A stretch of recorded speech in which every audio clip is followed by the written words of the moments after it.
Intensify nitong hapon ang Bagyong Ada. Isa na itong tropical storm ayon sa Pag-asa.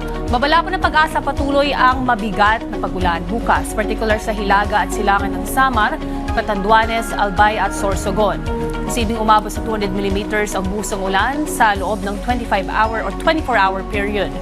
Papatuloy din ang walang tigil na pagulan sa Camarines Provinces at Leyte Island. Mas bibigat naman ang buhos ng ulan pagsapit ng Sabado sa Camarines Sur at sa Catanduanes. Maging alerta po sa posibleng pagbaha o pagguho ng lupa. Samantala, 13 probinsya ang nasa ilalim na rin sa wind signal number 1. Lead time nito ay ramdam ang epekto ng malalakas na hangin in 36 hours. Kabilang dyan, ang Eastern Visayas. Kasama na rin ang southern section ng Bicol Region. At ilang bahagi rin ng northeastern Mindanao.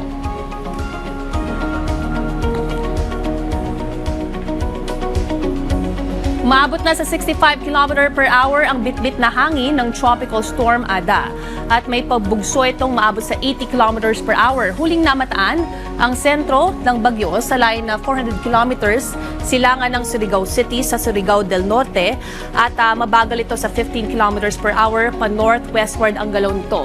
Samantala, pinalalakas din ito ang epekto ng amihan sa Luzon, makararanas ng maulap na panahon at mahinang pag-ulan ang Metro Manila at nalalabing bahagi ng Luzon. Ngayon, silipin naman natin ang latest forecast track.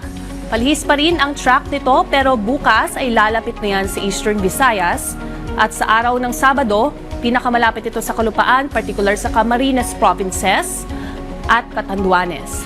Nasa loob din ito ng cone of probability sa posibleng pagtama nito. Magsisimulang lumihis ang bagyo papalayo sa kalupaan pagsapit ng Sabado ng gabi o Linggo ng umaga. Ngayon, silipin naman natin ang 3-day forecast sa ating mga metro cities.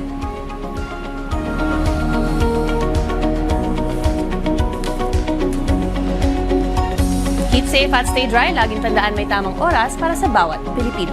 Panapanahon lang yan.